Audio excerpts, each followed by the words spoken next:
Muy buenas tardes.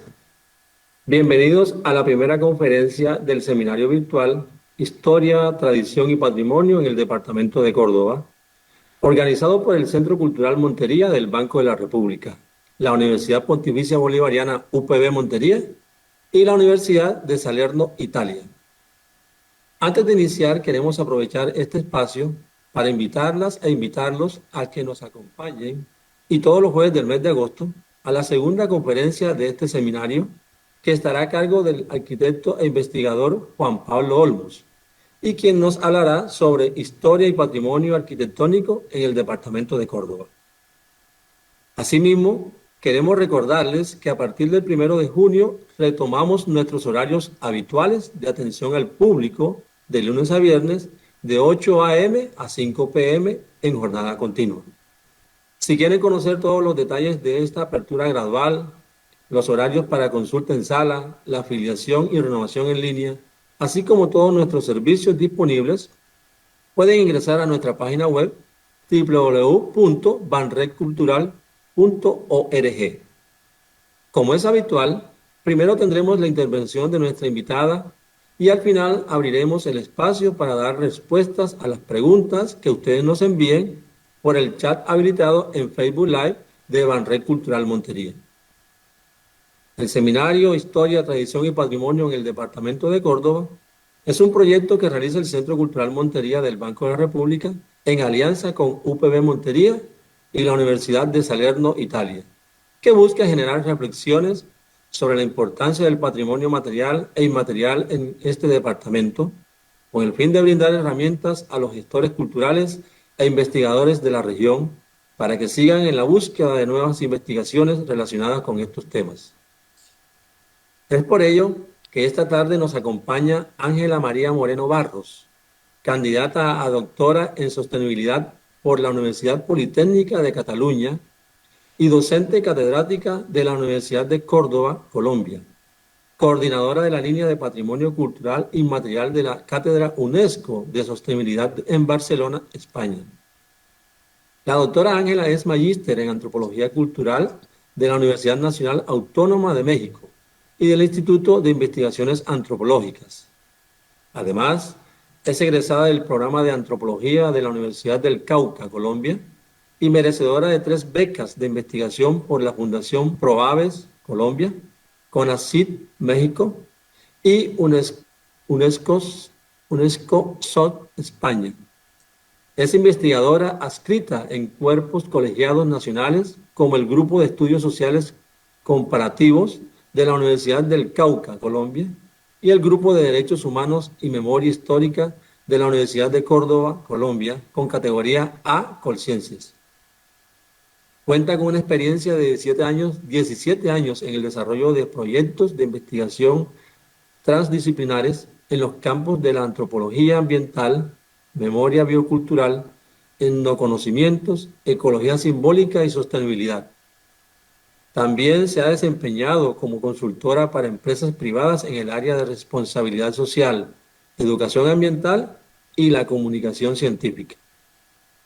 El objetivo de sus investigaciones ha sido la vinculación de las ciencias ambientales y humanas para la salvaguarda de los conocimientos ancestrales de los pueblos originarios Incal Agua, Embera Catío y Zenú, y la generación de proyectos vinculantes que den respuestas a los retos de la emergencia climática, el agua y la vulnerabilidad biocultural.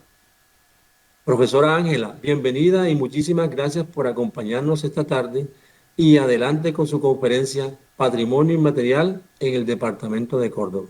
Esta tarde de hoy es especial para mí porque esta vez podré compartirles los resultados, los recorridos, las experiencias y los compromisos que hemos adquirido como grupo humano y como equipo de investigación en el departamento de Córdoba.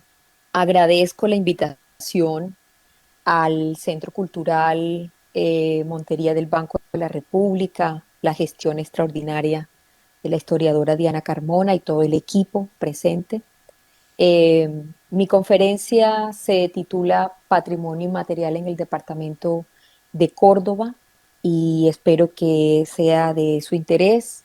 Estaré muy atenta y muy a la expectativa de lo que esta información pueda resurgir en quien la vea y quien la escuche.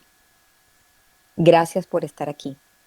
La oficina de la cual hago parte es una oficina, es un centro de investigaciones en el cual tiene vigencia en el departamento de Córdoba desde el año 2007 y que también hemos hecho otras alianzas estratégicas con otros organismos de investigación y ONGs y centros de documentación como la Fundación Caribe Vivo, que fue hecho en el año 2018.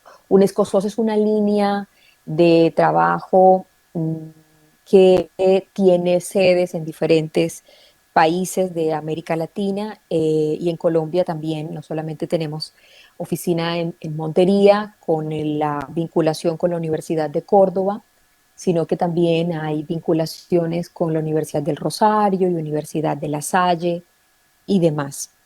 A nivel de la gran organización de la UNESCO, nosotros hacemos parte de la familia del agua, como se dice, y esta línea, esta gran línea de trabajo de la UNESCO tiene como misión hacer como una especie de vinculación, de ser algo como una cooperación internacional científica para tratar los recursos hídricos. Así que digamos que en términos de dónde sale las cátedras, la Cátedra UNESCO de Sostenibilidad es un centro de investigación afiliado a la línea de aguas de la UNESCO con sede en París y con la oficina principal afiliada a la Universidad Politécnica de Cataluña en Barcelona.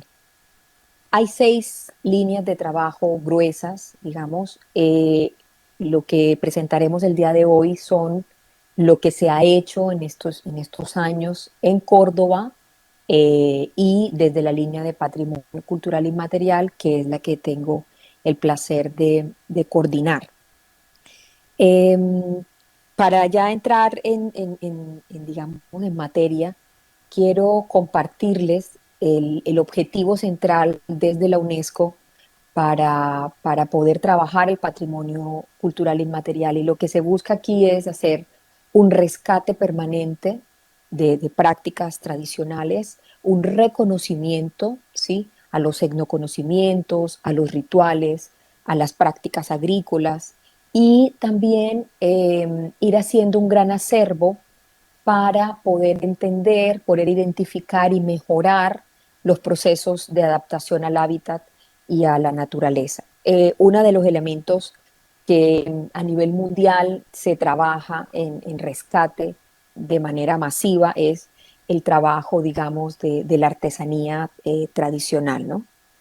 Entonces, la UNESCO plantea una estrategia de corte global, ¿sí?, en donde lo que busca es hacer un estudio de carácter científico, combinando los aspectos de la ciencia y combinando los aspectos culturales y los aspectos educativos en esos 3 pilares de la organización de la UNESCO, para poder estudiar las relaciones entre la biodiversidad, la actividad cultural humana y todo lo que tiene que ver con la utilización, con el conocimiento de las variedades vegetales, de las especies animales y esta interacción naturaleza-hombre que hemos hecho en la Tierra. A nivel de los ODS, o sea, de los Objetivos de Desarrollo Sostenible, de la sostenibilidad, nosotros nos enfocamos en el ODS 15, que si bien, como lo ven acá, se tiene que buscar una gestión sostenible para luchar contra la desertificación, para detener un poco la degradación de la tierra y la pérdida de la biodiversidad, pero todos estos aspectos, todas estas acciones a seguir y a desarrollar se tienen que hacer en relación con las poblaciones humanas. Entonces, en el desarrollo de la academia y sobre todo de la academia latinoamericana, lo que conocemos como las antropologías emergentes, las antropologías periféricas que se conocieron desde los años 70, eh, aparece un concepto que nosotros abrazamos y proponemos, que es el concepto de memoria cultural. Esto lo propone la Academia, la Escuela Mexicana, con los trabajos de Víctor Toledo, de Narciso Basols, Eckhart Bogue, y donde se empieza a identificar las correlaciones que hay entre la diversidad cultural y la diversidad biológica. Y ya que estamos en un momento de crisis, entender esto como un elemento en conjunto de la memoria, lo que busca es darle un carácter de prioridad para salvaguardar y para proteger estos conocimientos ancestrales, sobre todo sabiendo que es en la oralidad en donde se encuentran depositados todos, todos estos conocimientos, todas estas prácticas y que muchas veces están también en los mitos, en las leyendas, que estos son transmitidos de generación en generación, que son aprendidos a través de la observación, de la escucha.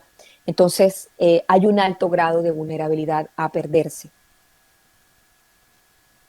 Por lo tanto, hay estas complejas, ¿verdad? Estas interacciones complejas que existen entre la diversidad biológica y la diversidad lingüística y la diversidad agrícola, son los estudios que se llevan a cabo para demostrar que el papel de los pueblos originarios es fundamental para poder reservar estas prácticas ancestrales. Y particularmente si nos empezamos a ubicar en Colombia, nos empezamos a ubicar en nuestra región, en el departamento de Córdoba, nosotros estamos en la franja intertropical, que es donde se posee la mayor cantidad de lenguas indígenas en el mundo y el mayor número de ecosistemas con mayor biodiversidad. También la franja donde nos encontramos tiene los principales centros de origen y dispersión de especies domesticadas. Estamos hablando del maíz, estamos hablando del cacao, estamos hablando de la yuca, ¿sí? Y ha sido cuna de civilizaciones de gran interés a nivel mundial, como es el caso, por ejemplo, que ya lo hablaremos, es de los aportes a nivel mundial de la cultura zenú. Entonces, desde los trabajos del patrimonio y todo lo ligado a ellos, todos los elementos ambientales, todos los elementos lingüísticos afiliados a esos conocimientos, a ese gran patrimonio, realmente requieren una actuación urgente, priorizada, ¿sí? De los gobiernos locales, de los gobiernos autónomos, en el caso de donde se ejerce soberanía en territorio, como es el caso de los pueblos originarios, el trabajo de las ONG, ¿sí? Para salvaguardar estos etnoconocimientos. Aquí hay una gran diferencia entre hablar de etnoconocimiento y hablar de conocimiento tradicional, porque el etnoconocimiento es ya, digamos, esa mirada propia que se construye desde la educación propia, que se construye desde la soberanía en el territorio, desde la lengua, y que ya empieza a incluir elementos espirituales y que ya empieza a incluir elementos éticos y morales de cada pueblo. Entonces, hablar de etnoconocimiento es una mirada muy profunda que llega hasta los elementos cosmogónicos, es decir, a lo que representa los aspectos sobre las leyes de origen, los mitos de origen, y quiénes son cada pueblo, cuál es su misión en el mundo y cuál es su misión en el universo, y cómo entienden ellos el universo. Así que entonces, parados entonces en los aspectos del patrimonio, en esta instrumentalización que es la memoria y la priorización que hay que tener, pero también pensando en que necesitamos hacer alianzas estratégicas para trabajar mancomunadamente. Entonces, aquí el mensaje es que hay que pensarse, ¿cierto? Hay que repensarse esta transformación de los pueblos originarios, de las ciudades, que es donde se involucra la mayor número de población y de todos los territorios en sí. Entonces, hay que buscar, hay que explorar, hay que analizar, hay que estudiar cómo nos volvemos en estos sistemas socioecológicos, porque somos sistemas socioecológicos, cómo nos volvemos más resilientes, cómo nos volvemos más fuertes, cómo vamos a sobrevivir, ¿no? Para hablarlo en términos más castizos. Y cómo se tiene que pensar esto en estas tres esferas de la sostenibilidad, si lo pensamos desde lo económico, desde lo ambiental, pero también desde lo cultural, tienen que ser en lo que se llaman soluciones basadas en la naturaleza, ¿verdad? Es decir, la misma naturaleza nos debe proveer de aquellos recursos que necesitamos para ser más resilientes. Entonces, a continuación, yo les contaré cuál ha sido este recorrido a nivel científico, a nivel de trabajo con las comunidades en Córdoba, a través de diferentes participaciones con alianzas estratégicas con universidades, con grupos que hemos hecho en Córdoba, que hemos encontrado y hacia dónde tenemos que ir eh, como comunidad y como colectivo interesado en la salvaguarda de nuestros conocimientos y de nuestros pueblos originarios. Estas fotos que ven aquí todas son del trabajo que se ha hecho en los últimos 5 años. A mí me llena completamente de orgullo mostrárselas porque haciendo esta presentación y viéndolo en retrospectiva, pues claro, ya hay un trabajo recorrido y me llena de orgullo, me llena de orgullo poderlo mostrar el día de hoy. Así que quisiera iniciar eh, compartiéndoles y haciéndonos esta pregunta, ¿no? En común, porque de pronto esto del PCI, del patrimonio cultural inmaterial, quizás puede quedar un poco en el aire, quizás hay gente que cree que el patrimonio solamente es lo que dice la UNESCO, y entonces yo pregunto, digo, ¿dónde está el resguardo del PCI? ¿Dónde está confinado, dónde está guardado este patrimonio cultural inmaterial en el departamento de Córdoba? Y la respuesta desde lo que se estudia, es que ese patrimonio está vivo y ese patrimonio está en los pueblos originarios del departamento de Córdoba. Los estudios muestran que los pueblos originarios de Córdoba son cinco. Está el pueblo Zenú, ¿verdad? El pueblo en Veracatío, están todas las comunidades afrodescendientes de los litorales, ¿sí?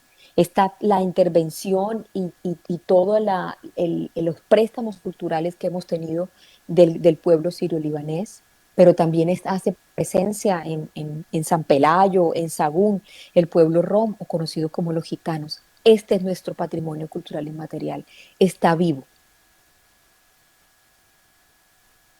Iniciaré eh, de pronto resaltando aspectos importantes del pueblo zenú, que muy seguramente muchos de los que están aquí conocen, pero es extraordinario mirar cómo este accidente geográfico, porque es una gran depresión, estoy hablando de la depresión momposina, estoy hablando de todo el complejo cienagoso de la Mojana, que también comprende parte de Córdoba, cómo este gran epicentro y cómo este lugar que llega a tantos litros de agua de los tres ríos más importantes de Colombia, uno de ellos el Magdalena, pudo albergar esta gran sociedad que se convierte en una sociedad de tipo anfibia, unas personas con una capacidad extraordinaria de poderse adaptar a inundaciones o a sequías. Y gracias a las riquezas aluviales también de la zona, pudieron tener un desarrollo en la alfarería y en la orfebrería extraordinario que con gran atino el Banco de la República, el Museo del Oro, tiene en sus grandes colecciones.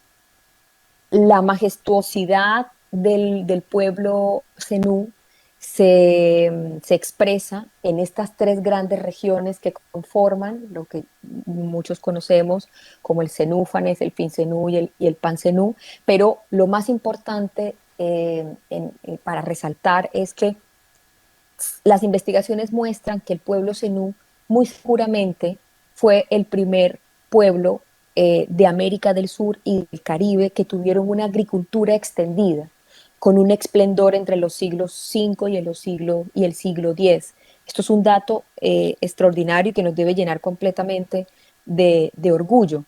Y es que ese valor que tiene ese manejo ambiental, de cómo poder sacarle provecho a las inundaciones y cómo poder sobrevivir a la sequía, eso hace parte del patrimonio que ya contamos en el departamento de Córdoba.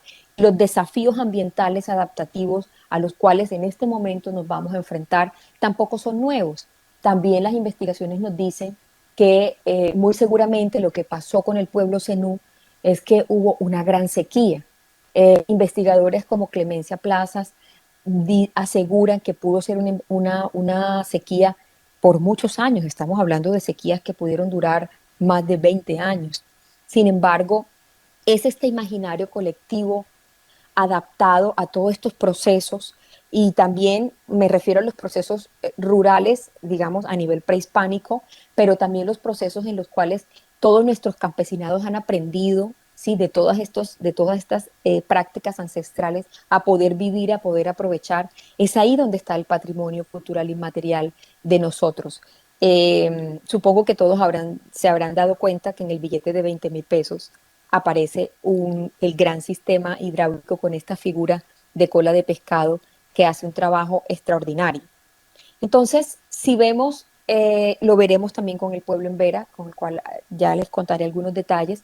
Los pueblos originarios tienen una relación muy profunda con el agua. El agua tiene un papel importante porque construye las relaciones sociales. No es lo mismo vivir en un desierto, en una montaña, a vivir sobre el agua. Pero también el agua, muy seguramente con lo que viene, va a ser un papel importante para la resolución de los conflictos.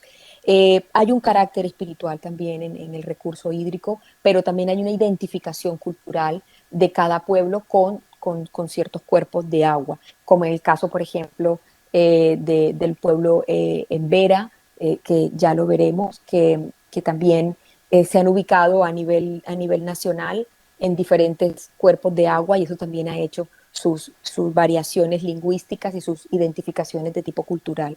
Entonces, el agua también provee, garantiza la alimentación, garantiza las vías de acceso, es el sostén de toda la biodiversidad y de toda la vida humana. Por lo tanto, es uno de nuestros objetivos estudiarla.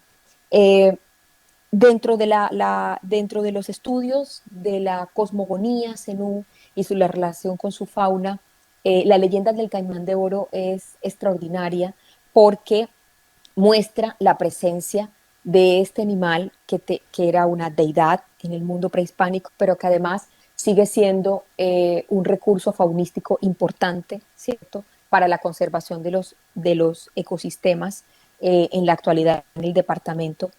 Yo voy a leerles una pequeña frase, a mí me parece extraordinaria la leyenda del caimán. Eh, Leeré esta pequeña frase a continuación. Dice: sostiene que debajo de la iglesia de San Andrés de Sotavento hay un caimán muy grande de oro. En vez de carne, su cuerpo es de oro.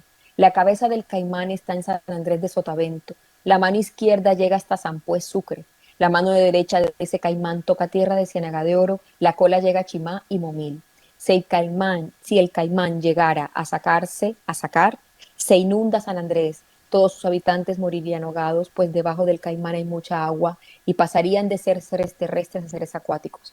Entonces, si ven, aquí ya hay una relación profunda con el agua, con la fauna, y los relatos que nosotros hemos encontrado acerca de la cosmovisión del resguardo de San Andrés de Sotavento. Esta figura, que me imagino que algunos la reconocerán, es el centro de la ciudad de San Andrés de Sotavento. Ahí está plasmado el caimán de oro. Y cómo entonces estos aspectos, estas deidades faunísticas que hacen parte de la cosmogonía del pueblo zenú, aparecen también en los mitos donde ellos hablan de los orígenes de arroyos y los orígenes de cuerpos sagrados y lagunas sagradas. Aquí lo importante es darse cuenta que el agua tiene un papel muy importante porque toda el agua del mundo, según los zenúes, reposa dentro de la tierra. Y entonces es de dentro de la tierra que emerge todo lo que vemos de agua en ríos, en quebradas y en lagunas. Por lo tanto, todo el agua al interior es sagrada, todas las aguas de subsuelo, las ciénagas, los mares, porque dentro de esta agua, además de este caimán de oro, que es el que hace este equilibrio, ¿sí?, Eh, Toda el agua viva tiene un carácter sagrado porque ahí se encuentran en los cuerpos de agua los espíritus, ¿no? Esto en el caso, digamos, del pueblo zenú. Otra leyenda importante, y además me parece muy hermosa, es la leyenda de la luna y el río, que tiene que ver con cómo la comunidad ha entendido y ha hecho una comprensión de las inundaciones. Entonces, la cosmogonía zenú, si bien también se debe hacer un proceso, un trabajo de rescate muy profundo, evidencia unos conocimientos ancestrales sobre los animales, sobre las plantas, sobre los ciclos del agua y una comprensión total, ¿verdad? Sobre los accidentes geográficos, sobre el uso de cómo se hace en el territorio y cómo ese territorio puede ser trabajado en equilibrio. Entonces, el sistema hidrológico, hidrotecnológico ancestral CENU es un sistema que tuvo una extensión de más de 500.000 hectáreas en más o menos 200, de 400 a 600 años antes de Cristo y con un control extraordinario de las inundaciones, con un trabajo excelente para procrear, para dar seguridad alimentaria. Esta foto que ustedes ven acá es una foto de la zona de Barcelona, ese lugar se llama Barcelona, en La Mojana, y si ven, si se dan cuenta, aquí está el cuerpo de agua, y si ven, los camellones están completamente verdes, aunque el resto del terreno está seco, pero este terreno que está verde es justamente esa gran infiltración, que aunque todo esto puede estar un poco colmatado, o sea, no ha tenido el trabajo que ha debido tener, todavía se ve cómo el agua puede penetrar en la tierra y puede sostener, aún en sequía, millones y millones de kilómetros de hectáreas cultivadas, como se ve en la foto, de la foto continuada. Ahora bien, este gran complejo sistema de canales y camellones que funciona todo el año para producir alimento, para cría de pescado, es justamente lo que a nivel mundial se está trabajando como lo que se conoce como nexus. Por eso ya aquí les puse aviso importante. Toda la procuración de fondos de la Unión Europea, todos los esfuerzos que van a hacer las ONGs a nivel internacional, FAO, UNESCO, ONU, OEA y demás, va a ser en esta línea. ¿Por qué? Porque ahora debemos garantizar primero el agua, los cuerpos de agua. ¿El agua para qué? Pues para producir alimentos. Pero esos alimentos tienen que tener una producción muy baja de energía y deben estar en equilibrio con los ecosistemas, pero además de eso deben protegerlos. Lo que yo hablaba antes de los sistemas basados en la naturaleza. Entonces, esto que se entiende ahora como nexus, digamos, en la academia, en la ciencia, es lo que ya hace 400, en el año 400 antes de Cristo, ya los zenúes los hacían. Es decir, convertían el exceso de agua en una gran ventaja, ¿verdad? Porque la profundización de los canales hacía que el agua llegara y que se pudiera producir plantas y se pudiera reproducir pescado. Y luego, en los momentos de sequía, lo que hacían era justamente estos sedimentos, eran fuente de irrigación y fuente de nutrientes, y entonces los camellones se podía cultivar. Es un proceso extraordinario. Y lo que nosotros encontramos cuando recorrimos las zonas rurales de Ayapel, que es la parte que nos corresponde de esa gran mojana donde se encuentra esta extensión de camellones, la vulnerabilidad que encontramos es muy alta. Estos son datos de 2020-2021. Encontramos una alteración muy grande en los ciclos hidrológicos, encontramos colmatados, o sea, es decir, llenos de tierra y sin haberles hecho un trabajo previo. Todos los canales no están haciendo la captación de agua que debían hacer. Hay un problema de disminución de especies piscícolas y un problema, obviamente, de tenencia de tierra en estas zonas. Además que COVID está presente y eso ha hecho también que se vayan perdiendo millones de vidas valiosas, ¿no? Entonces, el panorama es este, ¿no? El panorama es que hay una vulnerabilidad alta en el departamento de Córdoba. Eh, Sin embargo, tenemos una primera esperanza. Se hizo una réplica del sistema anfibio, del sistema hidráulico CENU, a través de la Asociación de Productores Pescadores agricultores y artesanos agroecológicos de Purísima, Córdoba. Ellos son Apropapur. Y ellos hicieron una construcción a mano, como se dan cuenta en las fotos, para poder hacer la implementación del modelo ancestral del pueblo zenú, y es altamente efectivo.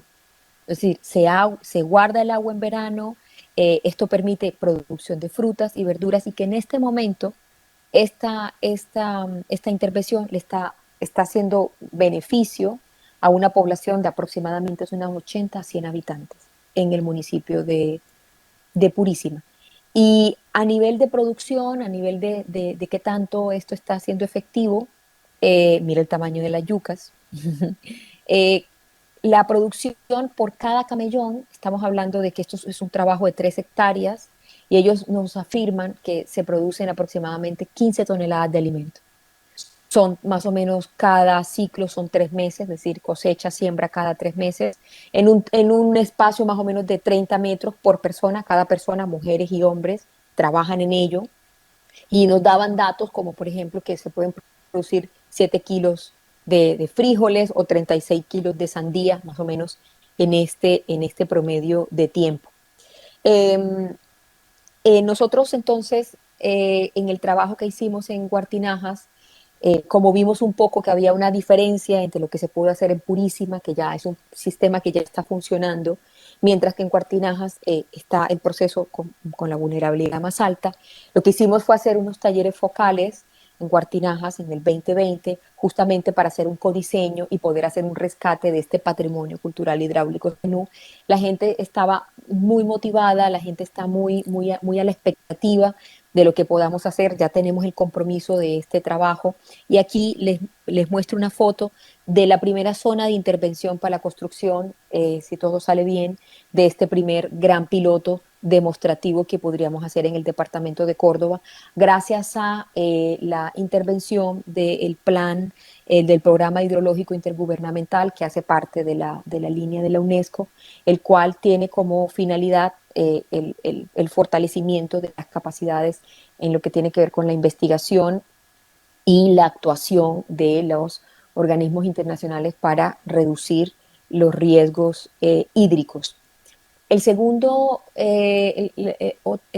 gran logro que quisiera compartirles es, a partir de conocer los diferentes intervenciones, las diferentes intenciones museísticas que tiene el departamento de Córdoba. Todas las personas que están aquí, todos estos municipios que se encuentran aquí, son espacios museísticos del departamento, los cuales esperamos en el corto plazo poder hacer un trabajo, una colaboración con el Museo del Oro, ya que se encuentra en una renovación de las piezas del Museo Zenú, tanto el de Cartagena como el de Bogotá, y al mismo tiempo, desde el Plan Hidrológico Intergubernamental para América Latina, poder apoyar a través del programa de Museos del Agua, y poder traerlo al departamento de Córdoba. Estas son unas fotografías de unas piezas de uno de estas intenciones de museo. Aquí están estas piezas originales del proyecto de espacios museales de San Nicolás de Bari, Lorica, las cuales muy seguramente van a tener un espacio importante en esta intención de poder hacer un primer museo de las culturas y de los pueblos originarios de Córdoba, a través del apoyo de UNESCO Museos, y a través de lo que podamos contribuir y colaborar con el Museo del Oro. Un tercer gran punto a desarrollar ha sido, eh, eh, sin lugar a dudas, el valor que tiene ya la artesanía zenú, el trenzado zenú, y esto, cómo también se puede observar esta relación de la naturaleza y la cultura en este legado, ¿no?, de la artesanía del pueblo zenú. Mm, Todas estas figuras que nosotros vemos en los sombreros se llaman pintas, pero estas pintas también son una relación con la cosmogonía, también son una representación de aquellos recursos faunísticos o florísticos que han tenido el pueblo zenú, y esto también hace parte de nuestro patrimonio cultural inmaterial y el manejo, sin lugar a dudas, de la caña flecha, que les cuento que la caña flecha tiene un papel muy importante en la conformación de estos terraplenes de camellones de la ancestralidad zenú, pero también juega un papel, es la materia prima para hacer las artesanías y la caña flecha hace parte de uno de los mitos de origen, que es el mito de origen del sombrero volteado, que es un mito extraordinario, hermosísimo, les recomiendo buscarlo, en donde va contando cómo las tiras, ¿no?, van descendiendo, que fueron tantas tiras que se convierten en una cosa ovalada, y esto es lo que da pie al cómo el universo suelta las tiras, cómo se convierte en el sombrero. Es una historia extraordinaria que nos debe llenar a todos de mucho orgullo. Eh, Otro logro importante a compartirles es que en el 2018, aquí en la ciudad de Barcelona, se dio la inauguración, se dio la muestra desde la Cancillería de Colombia, a través de la Casa América Cataluña y de muchos organismos internacionales, y que nos acompañaron otros países como el Consulado de México. Dimos la inauguración de la línea de patrimonio cultural, biodiversidad y resiliencia, en la cual lo que hicimos fue mostrar parte del trabajo y de los alcances que queríamos obtener con el trabajo de la oficina de la Cátedra UNESCO en el departamento de Córdoba. Y uno de los compromisos que se hizo fue la vinculación del programa OBOP, que hace parte de la financiación de la cooperación japonesa, para poderle brindar capacitaciones a los artesanos para incentivar su economía justa. Nosotros en este momento nos encontramos con el compromiso de ser el puente con las autoridades en el municipio de Tuchí, con la corporación, con Corpomexión y con las entidades vinculantes, a poder ser un primer puente para el comercio internacional de las piezas artesanales zenúes, las cuales ya vienen de un proceso organizativo mucho más maduro, las cuales vienen también, estos artesanos, vienen también de una asesorías por parte de la Artesanía de Colombia, así que es también un compromiso que tenemos en llevar estas piezas no solamente a los mercados de aquí, con todos los protocolos, con todas las seguridades y con el acompañamiento de la Cancillería de Colombia, sino también poder hacer el puente para hacer un mercado a nivel europeo y, ¿por qué no, llegar al mercado asiático, que es el mercado de pronto más atrayente en este momento? Otro de los compromisos que tendremos este año es a través de una alianza que estaremos haciendo con la Fundación Cataluña América, es la primera exposición de piezas audiovisuales de acervo de audiovisual que viene desarrollando la Fundación Caribe Vivo en el departamento de Córdoba, y va a ser la primera exposición audiovisual de esas piezas aquí en Europa, a través de esta alianza con la Fundación Cataluña América y la Fundación Caribe Vivo. Esperamos que esta exposición sea entre octubre, noviembre y diciembre de este año, así que espero contarles por otras redes sociales el resultado de esta alianza. Antes de pasar al pueblo zenú, al pueblo embera, quisiera también resaltar y recordar el trabajo y las enseñanzas de quien fue mi maestro, quien fue mi amigo, que lo tuvimos que despedir el año pasado, que es el antropólogo Antonio María Cardona, quien me enseñó todo el amor, el respeto y toda la magia que tiene el pueblo embera-catío. Así que quise colocar esta foto para hacer un momento de respeto por su legado y por todo el trabajo que él hizo con el pueblo embera-catío, y que gracias a eso me enamoré completamente de esta población. Y para darle inicio a la parte de embera-catío, solo quiero contarles que, bueno, en Colombia los emberas son el tercer pueblo con mayor asentamientos. En Veras tenemos en Chocó, en Veras tenemos en Risaraldas, en el Valle, tenemos en Córdoba, y en Córdoba están nuestros hombres de río. Ellos se hacen llamar emberacatíos, y en conversaciones con ellos y entendiendo un poco la lengua evera, entendemos que los emberacatíos se autodefinen como gente de cabeceras de ríos. Los emberas están ubicados en el sur del departamento de Córdoba, en todo lo que nosotros conocemos como el área geográfica del Nudo del Paramillo, la estrella hídrica del departamento, de donde sale nuestro gran río Sinú. No es desconocido las afectaciones que ha tenido este pueblo a nivel de interrupciones en su territorio, a nivel de la construcción, digamos, de la hidroeléctrica que hizo unas alteraciones a la biodiversidad y a los territorios ancestrales, pero también el aumento del conflicto armado, las dificultades con la seguridad alimentaria y la pérdida de líderes y lideresas que sin lugar a dudas son espacios vacíos en la historia del pueblo en Veracatío, ¿no?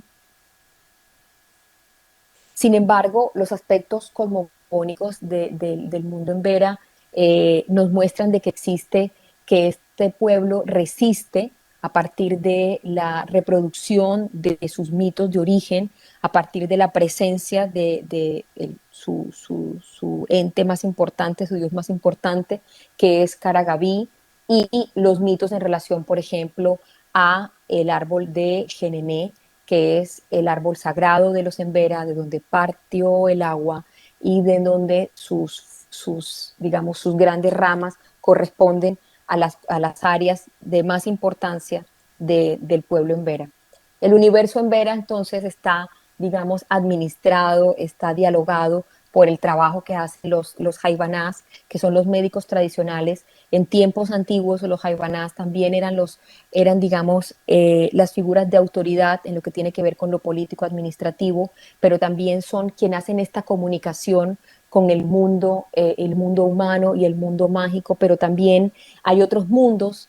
De hecho, los Embera hablan de 8 mundos, mundos en el cielo, en la tierra y debajo de la tierra. Entonces, el universo en Vera es un universo complejo, es un universo que presenta otros seres importantes como Dajisese, como el mundo de los Truitruica, en el cual el Jaibaná cumple un papel fundamental.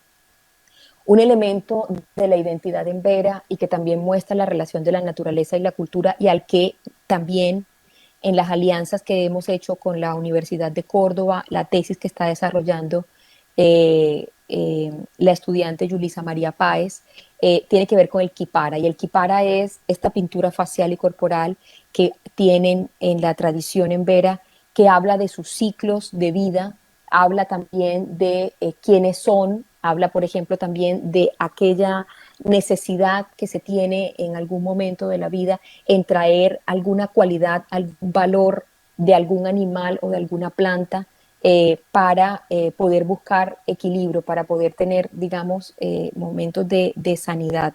Entonces, el Kipara juega un papel muy importante en el universo en Vera, así como también todos los mitos en relación al origen del universo, en relación a quiénes son los Embera, cuál es el papel de los Embera en el universo y por supuesto lo que nos compete siempre, que es el agua y el origen del agua.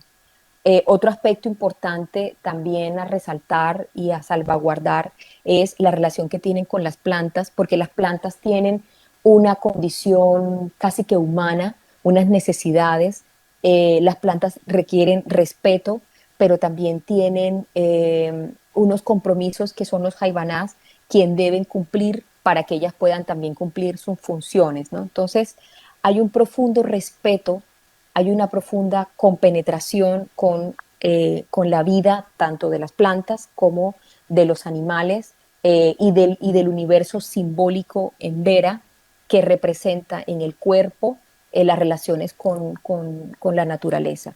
Sin embargo, pues tenemos que decirlo, el mundo está en una emergencia sanitaria sin precedentes a través de los datos y de lo que estamos viviendo con el COVID. Esto va a tener un impacto negativo en el patrimonio cultural inmaterial, no solamente de los municipios en Córdoba, como las grandes pérdidas de artesanos que estamos teniendo en Tuchín, como las pérdidas, por ejemplo, que estamos teniendo en el Alto Sinú, sino que a nivel mundial, en los diferentes pueblos originarios, estos grandes sabedores, teniendo en cuenta que toda esta información viene desde la oralidad y muchas veces está transmitida de abuelos a hijos y a nietos, pues aquí tenemos una gran emergencia en la situación del patrimonio cultural inmaterial.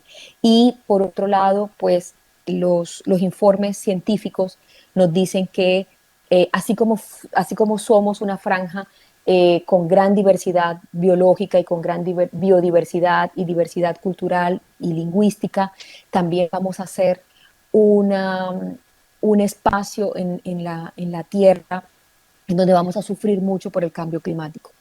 Esto es una realidad, o sea, el Caribe tiene que prepararse para lo que viene, porque definitivamente las consideraciones no son alentadoras. Entonces, a nivel de qué podemos hacer y cómo esto se relaciona con el patrimonio, pues lo que les tengo que decir es que la resiliencia es el concepto a nivel científico que nosotros debemos adaptar para poder hacer una respuesta más efectiva a lo que viene en términos de cambios en nuestros sistemas naturales, ¿no? Entonces, por eso este despliegue de los objetivos de desarrollo sostenible, en los cuales es como un compromiso que se debe hacer con los organismos internacionales, con los países, con todos los proyectos a desarrollar, justamente para buscar esta capacidad para recuperarnos y para poder soportar los efectos que vamos a tener de todos los cambios a nivel global. Y particularmente los pueblos originarios necesitamos entender cómo podemos hacer frente a los cambios de la emergencia climática, porque vendrán conflictos profundos, vendrán traumas significativos, pero es entonces los conocimientos culturales, es entonces nuestras organizaciones a nivel social, nuestras estrategias de tipo cultural, lo que van a permitir que nosotros aumentemos esta resiliencia comunitaria y podamos reducir esto que encontramos como vulnerabilidad. Ahora bien, a nivel, digamos, de organismos internacionales hay unas hojas de ruta. La América Latina tiene mucha abundancia en recursos naturales, pero también actualmente tiene los estándares, los porcentajes más altos de degradación ambiental, los porcentajes más altos de degradación en suelos y una reducción muy considerable de su agrobiodiversidad. Por lo tanto, es un trabajo que tiene que ser mancomunado. Entonces, a nivel general, nuestros compromisos, digamos, como cátedra UNESCO, como miembro también honoraria de la Fundación Caribe Vivo y con todas las alianzas que podemos hacer en el departamento de Córdoba primero es impulsar este primer museo de los pueblos originarios de Córdoba, que nos lo debemos, que debemos trabajarlo en conjunto, que ya lo estamos haciendo con todas estas iniciativas museísticas y esperamos que el Museo del Oro, esperamos que la familia de aguas de la UNESCO nos apoyen en este gran idea que será un sueño, esperemos, hecho realidad.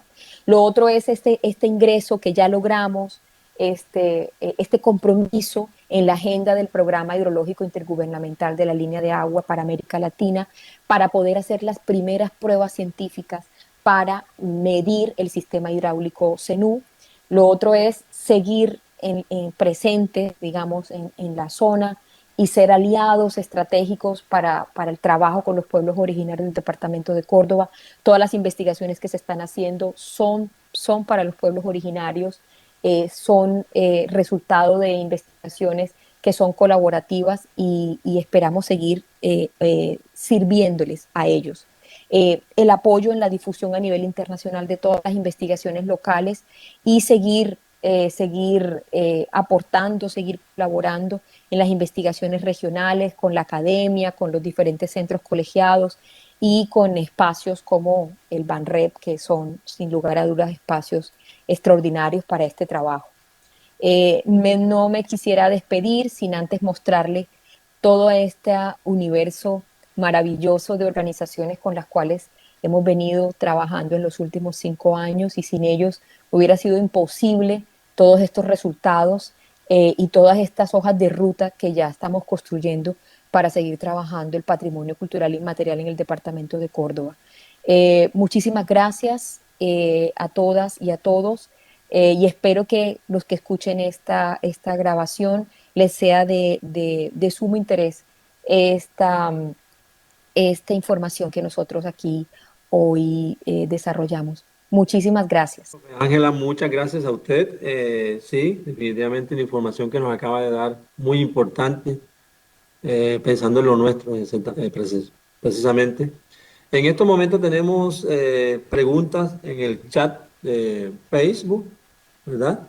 Por Sí, aquí hay unas inquietudes, preguntas, vamos a mirar. Por claro que sí. ejemplo, Ángela Dueñas, profe Ángela Dueñas Hernández pregunta, doctora Ángela, ¿podría usted sugerir una manera eficaz para aproximarnos a la apropiación social de este patrimonio inmaterial? Ya. Bueno, yo creo que la estrategia eficaz tiene que ver con las metodologías de tipo participativo y colaborativo. Los CENUES ya no los mostraron.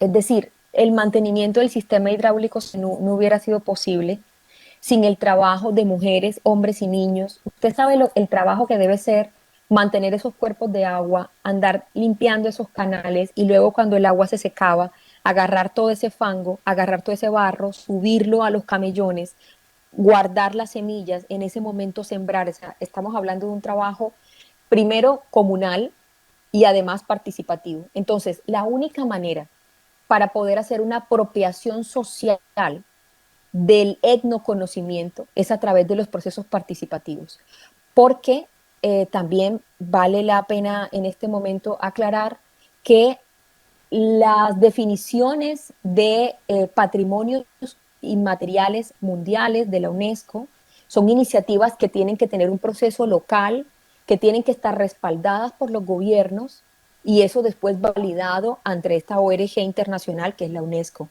Pero si esto no tiene un trabajo de base, es decir, si la misma gente no lo propone, si no hay una determinación, una consulta previa, o sea, todo un instrumento de tipo participativo en la UNESCO no pasa.